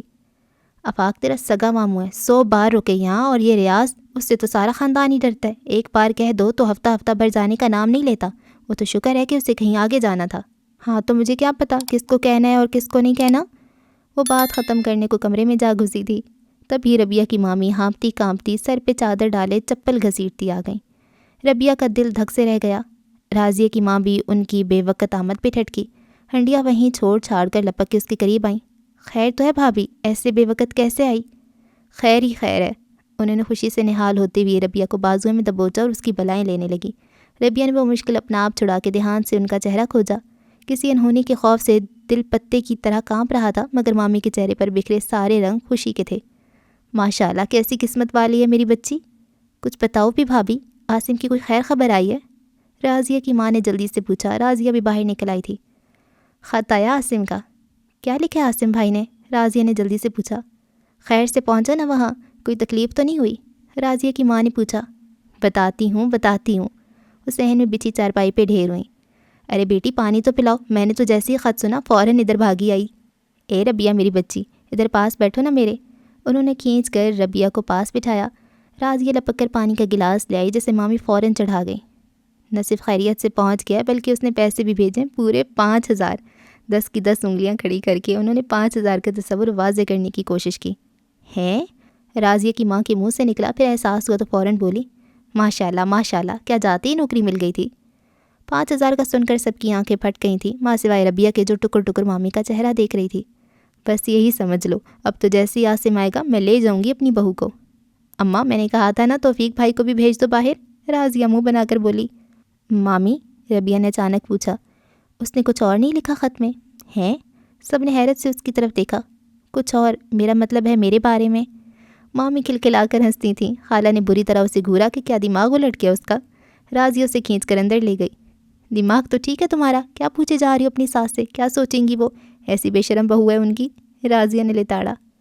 میں وہ نہیں پوچھ رہی ہوں، ربیہ جھنجھلا کر بولی۔ تم کیا سمجھتی ہو عاصم بھائی وہاں جاتی امریکی ہو گئے جو ابا کے نام خط لکھیں گے تمہارے متعلق پوچھیں گے؟ وہ اپنی ہانک رہی تھی۔ میرا یہ مطلب نہیں تھا۔ وہ انہونی ہو کیوں نہیں جاتی جس کا خوف کسی افریت کی طرح میری نیندوں میں اپنے پنجے گاڑے بیٹھے؟ عاصم کا وہ لہجہ، وہ انداز، یا خدا، وہ سر تھام کر رہ گئی تھی۔ موسم نے انگڑائی لی اور موسم سرما کسی پنچھی کی طرح گھر کی منڈیر پہ اتر آیا تھا۔ دن بھر لطیف سی ٹھنڈا کا احساس رہتا اور راتیں بند کمرے میں لحافوں میں گھس کر گزرنے لگیں۔ جامن کا پیڑ سر شام ہی خالی ہو جاتا تو سرد ہوا کی باہوں میں ٹھٹرتا ہوا چاند عین اس کی شاخوں میں چمکنے لگتا۔ صبح سورج کی کرنیں دھرتی کو چھوتیں تو قہر میں ڈوبے نیم مردہ پتے پھر سے سانس لینے لگتے۔ سارا دن سرد و خشک ہوائیں چلتی رہتی۔ سوکھی سردی ہے، مانو بیماریوں کا گڑھ ہے، نانی کہتی۔ ان کا لحافوں پر کام ختم ہو گیا تھا، اب فارغ وقت نہ کٹتا۔ ربیہ کو ادھر آنے کا وقت ہی نہ ملتا۔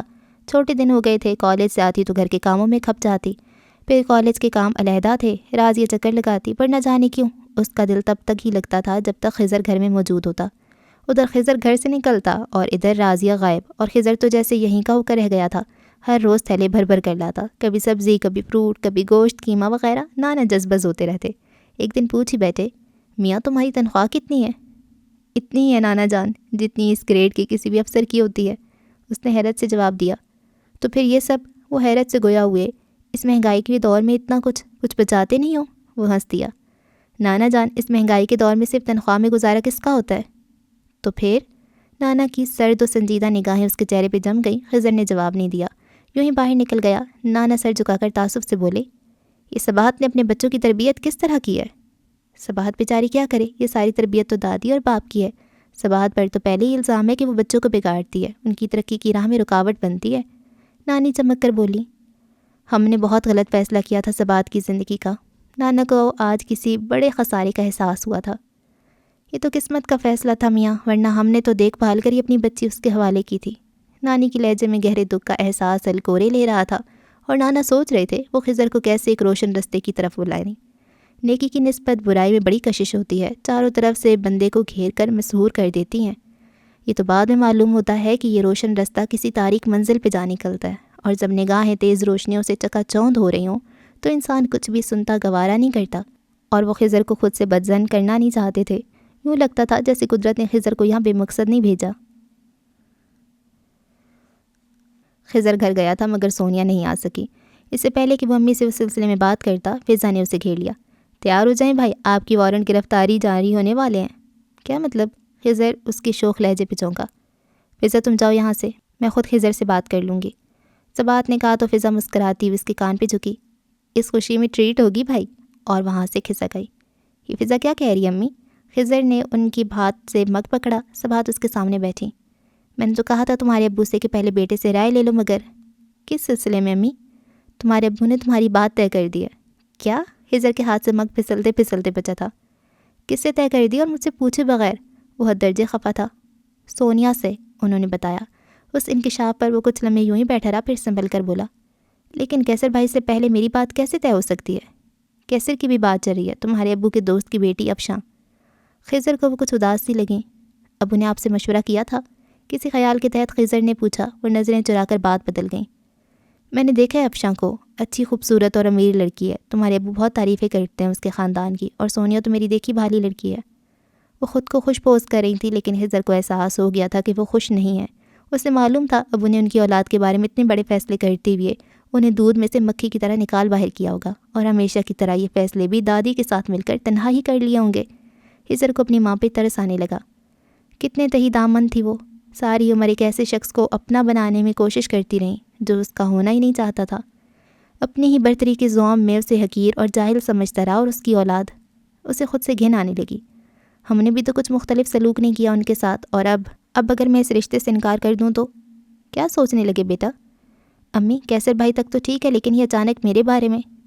تمہارے چچا کا کاروبار چل نکلا ہے، بلکہ انہوں نے وہاں ایک کوٹھی بھی خرید لیا، اور سونیا ان کی اکلوتی بیٹی ہے، اور انہیں تمہارے چھوٹے چچا کی علی کی طرف سے بھی خطرہ تھا کہ وہ لوگ کہیں پہلے بات نہ کر لیں۔ انہوں نے مختصر لفظوں میں کچھ بھی چھپاتے بغیر سب کچھ کہہ دیا تھا۔ اوہ، تو یہ بات ہے۔ وہ ایک طویل سانس لے کر سیدھا ہو بیٹھا۔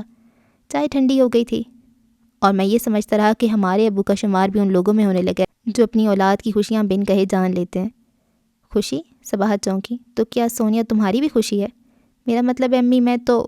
وہ گڑبڑا سا گیا۔ بتاؤ نا خضر بیٹا، میں تو اس بات پہ خوش ہو لوں گی کہ میرے بیٹی کی خوشی پوری ہو رہی ہے۔ انہوں نے اتنی امید اور بےتابی سے پوچھا کہ وہ بے اختیار اس بات میں سر ہلا گیا۔ شکر ہے خدا کا۔ انہوں نے خضر کی پیشانی پر پیار کیا۔ واپس جاتے ہوئے نانا نانی کے لیے مٹھائی ضرور لے کر جانا۔ لیکن خضر نہ تو مٹھائی لے کر گیا تھا اور نہ ہی اس نے منگنی کا بتایا تھا۔ شام کی حویلی میں صبح کے مہکنے کی بے یقین سی باتیں، کچھ عذاب ماضی کے گفتگو کا موضوع تھے، کچھ سوال خوابوں کے، کچھ خواب آنکھوں کے مشترک سے جذبوں کے۔ آئینوں میں دیکھے تھے، آئینے تو سچے تھے، اور وہ ملاقاتیں 4-6 ملاقاتیں جن میں تیری باتوں کی بارشوں کے موسم نے جتنے جھوٹ بولے تھے، شام کی حویلی میں جتنے زہر گھولے تھے۔ تیرا بے وفا لہجہ دھیان میں جب آتا ہے تب سوال کرتی ہوں، میری عمر کی راتیں، ایک برس کے عرصے میں 4-6 ملاقاتیں۔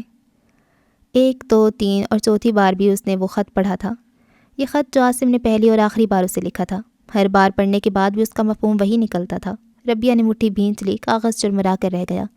باہر سرد سی خاموشی تھی، یوں تو سر شام ہی سب لوگ کمروں میں گھس جاتے تھے، مگر آج یہ خاموشی سہمی سہمی سی تھی۔ نہ تو خالہ کے بولنے کی آوازیں آ رہی تھی اور نہ راضیہ کی۔ توفیق اور خالو بھی چپ تھے۔ ربیہ باہر نکل آئی، خالو اور توفیق چارپائی پہ بیٹھے تھے۔ خالہ چولہے کے پاس گمسم بیٹھی تھیں اور راضیہ غائب تھی۔ چولہے میں کوئلے دہک رہے تھے۔ یہ لوگ یوں چپ کیوں ہیں؟ آپ لوگ اتنی سردی میں باہر کیوں بیٹھے ہیں؟ سب ہڑبڑا کر ہوش میں آئے۔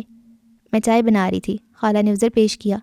ربیہ نے خالو کی طرف دیکھا، وہ گڑبڑا کر کھڑے ہو گئے۔ میں جا رہا ہوں اندر، کوئی موٹی چادر اوڑھ لو تم بھی، ہوا بہت سرد ہے۔ رفیق اس کے سر پہ ہاتھ رکھ کر بولے۔ وہ انہیں راضیہ کی طرح عزیز تھی۔ ربیہ نے اس بات میں سر ہلا دیا۔ چائے میں بناتی ہوں۔ خالہ نے سرد سیاہ بھری اور آنسو چھپانے کو اندر چلی گئیں۔ ربیہ نے دہکتے انگاروں پہ نگاہ جما کر سوچا، ہمیں اتنا نہیں سوچنا چاہیے اور پریشان ہونا چاہیے۔ سیدھی سی بات ہے، عاصم کو زندگی بلکہ بہتر زندگی گزارنے کا موقع ملا تو اس نے اس سے فائدہ اٹھا لیا۔ اگر ایک گرین کارڈ ہولڈر لڑکی سے شادی کر کے وہ سب کچھ حاصل کر سکتا ہے تو اسے خط کے آخری کلمات یاد آ گئے۔ مجھے معلوم تھا ربیہ، میں نے اس سودے میں اپنی عزت، انا، خودداری اور آزادی کو داؤ پہ لگا دیا ہے، لیکن اس کے باوجود میں نے یہ داؤ کھیلا ہے۔ پہلے میں نے سوچا کیا مشکل ہے دھوکہ دینا، ایک طویل عرصہ تک تم لوگوں کو معلوم بھی نہ ہوتا، لیکن پھر مجھے لگا میں تمہیں دھوکہ نہیں دے سکتا۔ تم بہت اچھی ہو ربیہ، اس لیے میں تمہیں دھوکہ دے ہی نہیں سکا۔ اس کے باوجود بھی مجھے احساس ہے کہ میں نے یہ رستہ چن کر کیا کچھ کھو دیا ہے۔ ربیہ کو احساس ہوا خط ابھی تک اس کی مٹھی میں بند ہے۔ اس نے ہاتھ بڑھا کر مٹھی کھولی۔ سخت سردی کے باوجود ہتھیلی پسینے پسینے ہو رہی تھی۔ خط لڑک کر دہکتے انگاروں پہ جا پڑا۔ ایک لمحے کو اس پہ لکھے حروف جگمگائے، پھر جل کر راکھ ہو گئے۔ سنے تمہاری منگنی ٹوٹ گئی ہے؟ بہت سادہ لہجہ و انداز مگر بہت اچانک پوچھا گیا۔ کپڑے نچوڑتے اس کے ہاتھ ایک لمحے کو رکے۔ ربیہ نے پلٹ کر دیکھا۔ موسم سرما کی گلابی دھوپ در و دیوار پہ بکھری تھی۔ بلیک جینز پر بلیک جرسی پہنے ایک کوہنی دیوار پہ ٹکائے وہ مالٹے کھانے میں مصروف تھا۔ دیوار پہ ترتیب سے 3 مالٹے رکھے تھے اور غالباً نمک بھی مالٹے کے ایک چھلکے میں تھا۔ وہ اس کی طرف دیکھ نہیں رہا تھا بلکہ سامنے گراؤنڈ میں کرکٹ کھیلتے بچوں کو دیکھتے ہوئے سوال پوچھا گیا۔ ربیہ نے کہنے کو منہ کھولا، تبھی گیند اڑتی آئی تھی اور دیوار سے ایک مالٹا غائب تھا۔ خضر پہنچ کر رہ گیا اور ساتھ ہی تیزی سے باقی 2 مالٹے دیوار سے اٹھا لیے۔ ربیہ نے بے اختیار منہ پر ہاتھ رکھ کر ہنسی روکی تھی۔ نیچے شور مچا تھا، بھائی جان ہماری گیند دے دیں۔ بھائی جان پتہ نہیں کس خیال میں تھے کہ ہاتھ میں پکڑا مالٹا دیوار پہ پار اچھالا اور جھک کر گیند اٹھا لی۔ مالٹا کھاؤ گی؟ نہایت بے تکلفی سے پوچھا۔ ربیہ حیرت سے کبھی اس کے ہاتھ کو کبھی چہرے کو دیکھ رہی تھی، اور جب احساس ہوا کہ وہ مذاق نہیں کر رہا بلکہ مذاق بن گیا ہے تو بے اختیار کھلکھلا کر ہنستی۔ نگاہ بھٹک کر اپنے ہاتھ پر گئی۔ لا حول ولا قوت۔ اس نے خجل سا ہو کر گیند باہر اچھالی اور آخری مالٹا بھی وہیں دیوار پہ ٹکا کر اس کی طرف آ گیا۔ بہت ہنسی آ رہی ہے؟ جی نہیں۔ وہ رخ پھیر کر جلدی جلدی کپڑے ڈالنے لگی۔ کیا منگنی ٹوٹ جائے تو لوگوں کے گھروں میں جانا بھی چھوڑ دیتے ہیں؟ میں نے تو نہیں چھوڑا۔ ربیہ بی بی، پچھلے 5 دنوں سے میں نے آپ کو گھر آتے نہیں دیکھا۔ نانیاں لگاہیں بھرتی رہتی ہیں، حالانکہ اتنی سردی میں یہ سرد آئیں کچھ ضرورت تو نہیں تھتی، لیکن تمہارا بھی آج کل یہی مشغلہ تو نہیں؟ وہ دونوں ہاتھ آپس میں رگڑتے ہوئے کہہ رہا تھا۔ تو باپ کتنا بولتے ہیں خضر بھائی، اور میں تو اکثر ہی آتی ہوں، ربیہ نے مسکراتے ہوئے کہا۔ کب؟ غالباً آپ آفس میں ہوتے ہیں اس وقت۔ تو پھر جب بھی آیا کرو اپنی رونی صورت گھر بھولایا کرو، نانی کا دل خراب ہو جاتا ہے۔ منگنی ٹوٹ جانا اتنا بڑا حادثہ بھی نہیں ہوتا، خضر ہلکے پھلکے انداز میں بولا۔ معلوم ہے مجھے، جو میری قسمت میں تھا ہو گیا، مجھے کوئی افسوس نہیں ہے۔ وہ بالٹی اٹھا کر نیچے اتر گئی۔ That's good. وہ پلٹا پھر ٹھٹک گیا۔ تیسرا مالٹا اپنی جگہ سے غائب تھا اور نیچے بچے شور مچا رہے تھے، بھائی جان ہماری گیند دے دیں۔ سردی کی تیز لہر نے کائنات کو اپنی لپیٹ میں لے لیا۔ دھرتی ٹھٹر کے رہ گئی۔ اس کے ساتھ ہی نانا ابا کو نزلہ زکام اور چھینکیں آنا شروع ہو گئیں۔ آپ کو کوئی یاد کرے نانا ابا؟ خضر نے شریر سے لہجے میں کہا۔ اس عمر میں کون یاد کرے گا ان کو؟ نانی جان انگیٹھی میں کوئلے دہکا کر لائی تھی۔ نانا جان مسکرا دیے۔ کمرے میں دھوئیں کی بو پھیل گئی تھی۔ نانا جان ہیٹر نہیں ہے گھر میں؟ اس نے ناک سے کوڑی۔ ہم دونوں کے لیے تو یہ انگیٹھی کافی ہے، لیکن لگتا ہے، درمیان میں چھینک آ گئی، لگتا ہے آج تمہاری نانی نے کوئلے ٹھیک طرح سے دہکائے نہیں، تبھی کمرے میں دھواں ہو گیا ہے۔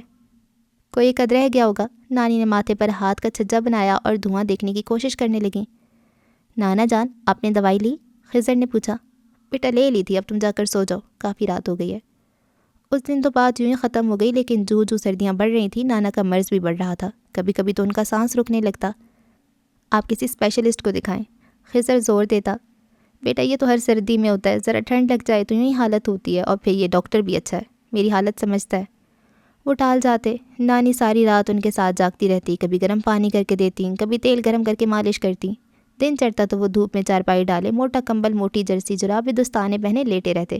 ڈاکٹر کہتا تھا سردی سے بچیں، گرم اشیاء کھائیں، خشک میوہ جات استعمال کریں۔ خضر نے سب چیزوں کے ڈھیر لگا دیے۔ انگیٹھی کے باوجود کمرہ زیادہ گرم نہ ہوتا تھا۔ خضر نے سوچا جیسے کچھ پیسے بنے ہیٹر خرید لے گا۔ نانی بیچاری اس عمر میں رات کو جاگتی، دن میں سر پہ پٹی باندھ کر اونگتے ہوئے گھر کے کام نپٹاتی۔ ربی اپنے گھر چلی گئی تھی کچھ دنوں کے لیے۔ راضیہ کے وہی طریقے تھے، خضر کی موجودگی میں کام ورنہ غائب۔ خضر کی کوشش ہوتی کہ وہ اپنے زیادہ کام خود ہی نپٹا لیا کرے۔ سونیا کا فون آتا تو وہ اسے بتاتا، وہ ہمت بندھاتی، پھر ادھر ادھر کی باتیں شروع کر دیتا۔ خضر اکتا جاتا، اور بھی غم ہے زمانے میں محبت کے سوا۔ اس شام وہ بہت خوش لوٹا تھا۔ جیب میں 5,000 روپے تھے، محض ایک فائل پہ سائن کرنے کی بدولت۔ اسے احساس ہوا کہ نانا ابا نے ساری عمر کچھ نہیں کیا۔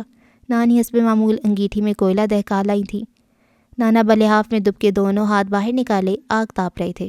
انگیٹھی کے پاس ہی چلغوزوں کے چھلکوں کی چھوٹی سی ڈھیری تھی۔ آج نانا کی طبیعت بہتر تھی۔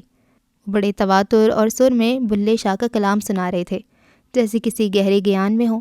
آنکھیں بند کر کے ایک جذب میں کلام پڑھتے تھے۔ صبح میں ہیٹر لے آؤں گا نانا جان، بہت آرام رہے گا اس سے آپ کو۔ نانا جان نے ایک لمحے کو آنکھیں کھولی، اس بات میں سر ہلاتے ہوئے مسکرائے اور پھر کسی گیان میں اتر گئے۔ الف اللہ نال رتا دل میرا، مینوں بے دی خبر نہ کائی۔ خضر اٹھ کے باہر چل دیا۔ جب میں پہلے دن ملازمت پہ جا رہا تھا تو لالا جی نے کہا تھا، پتر دلدل میں اترنے لگے ہو، مزہ تو تب ہے جب یوں ہی واپس نکل آؤ۔ بس بیٹا اتنا ہی کمانا جس کا بوجھ آخرت میں اٹھا سکو۔ خضر کے پاؤں سے جیسے من بھر کی زنجیریں آ لپٹی تھیں۔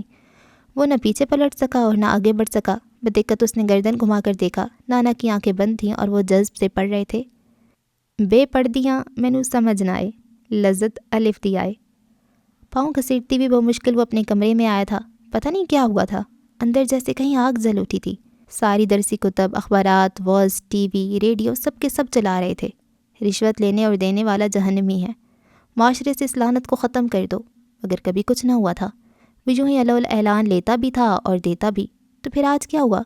بس ایک جملے نے اس کے اندر باہر کی دنیا کو تلپٹ کر دیا تھا۔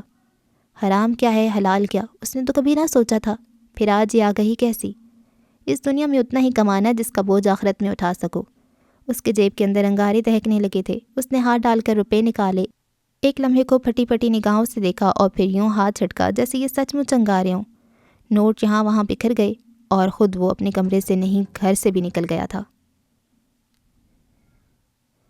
تبدیلی تو آئی تھی اور شاید خارجی نہیں باطنی تھی۔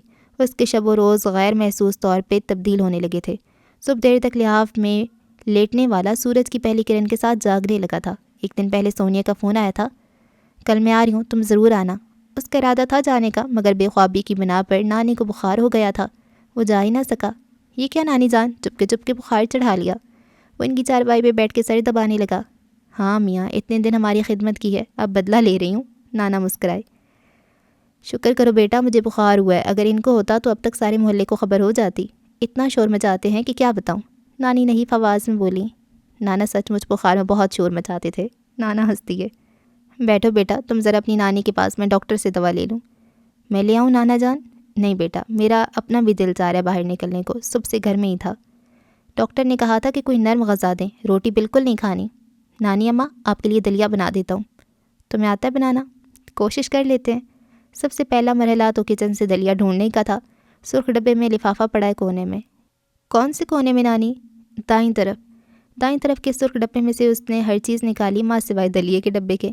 نانی جان یہاں تو نہیں ہے دلیے کا ڈبہ۔ ڈبے میں نہیں، لفافے میں ہے۔ اس نے سارے لفافے کھول دیا ڈالے، ایک پشک ہوا، نانی کو دکھایا تو تصدیق بھی ہو گئی۔ یہ کیسا دلیا ہے؟ ہاتھ میں لے کر تشویش سے دیکھا۔ بیٹا یہ گھر کا بنا ہے، بازار کا نہیں۔ تو اسے پکانا کیسے ہے؟ وہ تھوڑا پریشان ہوا۔ نانی نے ترکیب سمجھائی۔ یہ تو خاصا لمبا پروسیس ہے، وہ کان کھجا کر بولا۔ تبھی راضیہ کی اماں آ گئیں۔ کیا ہو رہا ہے؟ انہوں نے خضر سے پوچھا اور نانی سے خیریت پوچھنے لگیں۔ نانی کے لیے دلیا بنانے کی کوشش کرنے ہی والا ہوں، خضر نے جلدی سے بتایا تو وہ ہنسنے لگیں۔ تم سے کہاں بنے گا، لاؤ میں بناتی ہوں۔ وہ دلیا بنانے لگیں۔ نانی کے 2 دن کے بخار نے سارا گھر تلپٹ کر رکھا تھا۔ تب پتہ چلا اپنے بوڑھے وجود کے ساتھ وہ کیا کچھ کرتی تھیں۔ نانا کو 2 دن گرم تیل کی مالش نہ ہوئی تو پھر سے مرض بڑھ گیا۔ خضر نے آفس سے چھٹی کر لی، سردی بڑھتی جا رہی تھی اور ہیٹر بھی نہ خرید سکا تھا۔ راضی کو پتہ چلا کہ خضر نے آفس سے چھٹی لی ہے تو وہ آ کر سارے کام کرنے لگی۔ بس اسے خضر اچھا لگتا تھا اور وہ اس کے لیے سارے کام کر سکتی تھی۔ خضر رات کو انگیٹھی گرم کر کے رکھتا، نانا ساری رات نہ سو سکتے، وہ ان کے ساتھ جاگتا۔ تم تو بس اب فون بھی نہیں کرتے، سونیا خفا ہو گئی تھی۔ بس 2 دن ہی تو نہیں کیا، خضر نے کہا، نانی جان بیمار ہو گئی تھیں۔ میرے پاس تمہارے لیے خوشخبری ہے۔ وہ بہت بےتاب تھی، نانی کی صحت کا پوچھنا بھی بھول گئی۔ کیا؟ ابو نے جو نئی کوٹھی خریدی ہے نا، وہ میرے نام کر دی ہے۔ اچھا؟ وہ نہ جانے کیا سوچنے لگا۔ تمہیں خوشی نہیں ہوئی؟ ایسی تو کوئی بات نہیں، وہ سنبھل کر بولا۔ امی کہتی ہیں شادی کے بعد ہم وہی رہیں گے۔ ہم کون؟ میں اور تم، وہ شرما کر بولی۔ اچھا، لیکن میں تو کچھ اور سوچ رہا ہوں۔ کیا؟ شادی کے بعد ہم یہیں رہیں گے، نانا نانی کے پاس۔ یہ کیسے ہو سکتا ہے؟ وہ بے یقین لہجے میں بولی۔ یہ کیسے نہیں ہو سکتا؟ میں تو اب یہاں سے کہیں نہیں جا سکتا، وہ ٹھوس لہجے میں بولا۔ دوسری طرف خاموشی تھی۔ ایک اور خوشخبری سناؤں؟ خضر نے مسکراتے ہوئے پوچھا۔ پہلے کیا خوشخبری تھی؟ وہ جل کر بولی۔ اگر تمہیں خضر مراد سے محبت ہے تب تو یہ خوشخبری ہی ہوگی، وہ معنی خیز لہجے میں بولا۔ سناؤں؟ کہو۔ میں نے اوپر کی آمدنی کھانا چھوڑ دیا ہے، اب تم خود سوچ لو، اس گھر میں نانا نانی کی خدمت کرتے ہوئے صرف میری تنخواہ میں گزارا کرنا ہوگا۔ ہاں، یہ یقین دلاتا ہوں کہ محبتوں کی کمی نہ ہوگی یہاں۔ خضر نے سوچا جب ایک فیصلہ ہونا ہی ہے تو ابھی کیوں نہیں؟ دوسری طرف وہ عالم حیرت میں تھی۔ اتنا بڑا انقلاب اور اتنی اچانک؟ کچھ کہو نا، خضر نے مان بھرے لہجے میں اصرار کیا۔ مجھے نیند آ رہی ہے خضر۔ فیصلہ تو ہو گیا تھا، خضر نے گڈ نائٹ کہہ کر ریسیور رکھ دیا۔ تم ہماری خاطر سب کو کیوں چھوڑ رہے ہو بیٹا؟ نانا چڑھ کر بولے۔ سمجھا کر تھک گئے تھے۔ رات کو مراد کا فون آیا، خضر نے صاف انکار کر دیا۔ اب صباحت صبح بھاگی آئی تھیں اسے سمجھانے۔ جب دیکھا کہ چکنا گھڑا ہے تو ایک طرف ہو کر بیٹھ گئیں۔ میں تو ملا رہا ہوں سب کو نانا جان، میں یہاں ہوں گا تو امی بھاگ بھاگ کر آئیں گی یہاں۔ بہت مطمئن تھا، انگیٹھی میں کوئلے دہک رہے تھے اور وہ لحافے کو سچ چلغوزے کھا رہا تھا۔ ارے بیٹا، ہم یوں ہی خوش ہیں، پہلے بھی تھے اور بعد میں بھی رہیں گے۔ نانی نے اپنا فرض نبھانا چاہا۔ پر میں تو یہیں رہوں گا نا خوش، گھر داماد بن کر۔ اس نے مٹھی بھر چلغوزے چھیل کر نانا کو دے دیے۔ انہیں یاد آیا صباحت بھی ہمیشہ یوں ہی کیا کرتی تھی۔ امی آپ بتائیں، آپ خوش نہیں ہوئی میرے فیصلے سے؟ وہ صباحت سے پوچھنے لگا۔ میں تو خوش ہوں، مگر تمہارے ابو، وہ ہچکچا کر بولی۔ ان کی خیر ہے، ان کے پاس کیسر بھائی ہے نا، ان کی ٹرو کاپی، خدا انہیں بھی ہدایت دے۔ اس نے ایک نظر سب کی طرف دیکھا، سبھی اپنی اپنی سوچوں میں گم تھے۔ بس اب آپ میری شادی کر دیں کسی ایسی لڑکی کے ساتھ جو یہاں میرے ساتھ رہ سکے، نانا نانی کی خدمت کرتے ہوئے۔ ایسی لڑکی تو بس ایک ہی ہے، نانی کو اچانک یاد آیا۔ کون نانی؟ کون ہے؟ خضر نے بےتابی سے پوچھا۔ یہ اپنی ربیہ۔ راضیہ ٹھٹک کر دروازے میں ہی رک گئی تھی۔ ربیہ کون؟ صباحت نے پوچھا۔ یہ پڑوس میں رہتی ہے۔ ارے وہ تو بڑی پیاری بچی ہے۔ کیوں خضر، ٹھیک ہے نا؟ مجھے کیا پتا، جیسے آپ لوگوں کی مرضی۔ اس کی نگاہوں میں وہ دھوپ چھاؤں جیسی لڑکی آ گئی، بلکہ جیسی میری ماں کی مرضی۔ صباحت کی آنکھیں چمک اٹھیں۔ خضر انہیں سونیا کے آخری فون کے متعلق بتا رہا تھا۔ ربیہ ہی کیوں، میں کیوں نہیں؟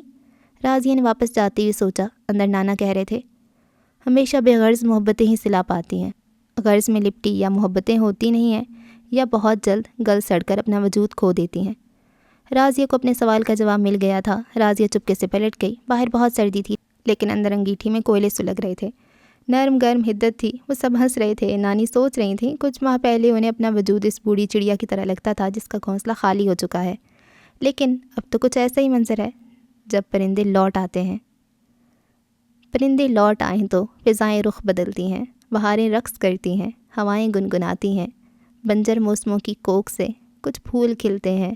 پرندے لوٹ آئیں تو سونے گھر کے آنگن میں خوشی یوں جگمگاتی ہے جیسے رات کے آنگن میں تارے چاند سے کھیلیں۔ پرندے لوٹ آئیں تو، پرندے لوٹ آئیں تو۔ اچھا جی، تو یہ ناول ہو گیا کمپلیٹ، اور اچھا ناول تھا، اس میں بہت سارے سبق تھے. اچھا یہ جو چھوٹے چھوٹے ناولٹس ہوتے ہیں نا ان میں کافی سبق ہوتے ہیں. اب جیسے اس میں تھا کہ رشوت نہیں لینی چاہیے, اس میں تھا کہ خدمت کرنی چاہیے اپنے بزرگوں کی, یا پھر یہ تھا کہ ہم جو بیٹیاں ہو جاتی ہیں میرڈ ہو جاتی ہیں تو بہت ساری جگہوں پہ ایسے ہوتا ہے کہ دور دور شادیاں ہوتی ہیں تو وہ پھر بھول ہی جاتی ہیں بالکل. وہ تو خیر چاہتی بھی ہیں لیکن ان کے جو سسرال والے ہوتے ہیں وہ نہیں آنے دیتے, یا پھر ان کی اتنی زیادہ رسپانسبلٹیز بڑھ جاتی ہیں کہ وہ بالکل چھوڑ دیتی ہیں. اور ہمارے یہاں ایک بہت غلط کنسیپٹ ہے کہ ہمیں لگتا ہے کہ جو ماں باپ ہوتے ہیں نا وہ بیٹے کی ذمہ داری ہوتے ہیں, بیٹے نے ہی ان کو رکھنا ہے, ان کا خیال رکھنا ہے اور بہو نے رکھنا ہے. حالانکہ ایسا نہیں ہے, پوری جو اولاد ہے نا ان کی ذمہ داری ہوتے ہیں ماں باپ, چاہے وہ بیٹیاں ہیں چاہے بیٹے ہیں, انہوں نے خیال رکھنا ہوتا ہے. بہو کی ذمہ داری نہیں ہوتی, یہ بیٹی اور بیٹے کی ہوتی ہے اپنے ماں باپ کا خیال رکھنا. تو خیر اسلام کو ہم نے فالو ہی کب کیا ہے, ہم تو اپنی کوئی نئے رواج اور کیا کچھ بنا رہے ہیں.